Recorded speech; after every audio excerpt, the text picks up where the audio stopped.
ಕಾಂಗ್ರೆಸ್ನಲ್ಲಿ ಬಣಗಳ ನಡುವೆ ಜೋರಾಗಿದೆ ತಂತ್ರ ಪ್ರತಿತಂತ್ರ. ಸಿಎಂ ಡಿಸಿಎಂ ಬಣಗಳ ನಡುವೆ ಅಸ್ತ್ರ ಪ್ರತ್ಯಾಸ್ತ್ರದ ಪ್ರಯೋಗ ಆಗ್ತಾ ಇದೆ. ಈಗ ಕುರ್ಚಿ ಕಾದಾಟ, ಕುರ್ಚಿ ಕದನ. ನಾನ್ ಸಿಎಂ ಆಗಬೇಕು ಅಂತ, ಸಿಎಂ ಸ್ಥಾನ ಸದ್ಯಕ್ಕೆ ಖಾಲಿ ಇಲ್ಲ ಅಂತ. ಈ ನಡುವೆ ತಂತ್ರ ಪ್ರತಿತಂತ್ರ ಎರಡು ಬಣಗಳ ನಡುವೆ ಇದೆ. ಅಸ್ತ್ರಕ್ಕೆ ಪ್ರತ್ಯಾಸ್ತ್ರ ಪ್ರಯೋಗ ಕೂಡ ಆಗ್ತಾ ಇದೆ.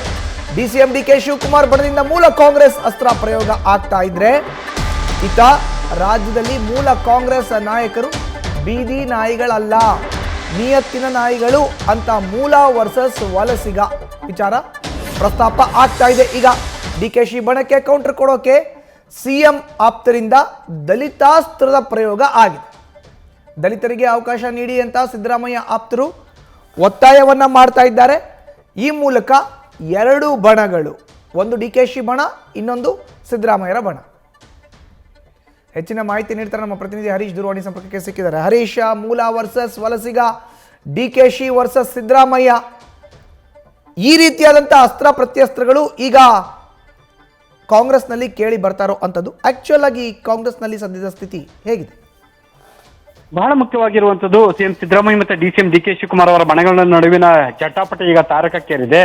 ಒಂದು ಡಿಸಿಎಂ ಡಿಕೆ ಶಿವಕುಮಾರ್ ಅವರ ಬಣ ಮೂಲ ವಲಸಿಗ ಅಸ್ತ್ರವನ್ನ ಪ್ರಯೋಗ ಮಾಡ್ತಕ್ಕಂಥ ಒಂದು ಲೆಕ್ಕಾಚಾರದಲ್ಲಿ ಮುಂದಾಗಿದೆ. ಸೊ ಬಹಳ ಮುಖ್ಯವಾಗಿರುವಂತದ್ದು, ಮೂಲ ಕಾಂಗ್ರೆಸ್ಸಿಗರು ನಿಯತ್ತಿನ ನಾಯಿಗಳು ಅನ್ನುವಂತ ಮಾತನ್ನ ಹೇಳುವ ಮೂಲಕ ಡಿಕೆ ಸುರೇಶ್ ಅವರು ಮೂಲ ಅನ್ನುವಂತಹ ಒಂದು ಅಸ್ತ್ರವನ್ನ ಪ್ರಯೋಗ ಮಾಡುವಂತ ಲೆಕ್ಕಾಚಾರದಲ್ಲಿ ಮುಂದಾಗಿದ್ದಾರೆ. ಜೊತೆಗೆ ಬಾಲಕೃಷ್ಣ ಆಗಿರ್ಬೋದು, ರಂಗನಾಥ್ ಆಗಿರ್ಬೋದು, ಇಕ್ಬಾಲ್ ಹುಸೇನ್, ಶಿವಗಂಗಾ ಇವರೆಲ್ಲರೂ ಕೂಡ ಮೂಲ ಕಾಂಗ್ರೆಸ್ಸಿಗರು ಅನ್ನುವಂತ ಅಸ್ತ್ರಕ್ಕೆ ಸಾಥ್ ನೀಡುವಂತ ಪ್ರಯತ್ನವನ್ನ ಮಾಡಿದ್ದಾರೆ.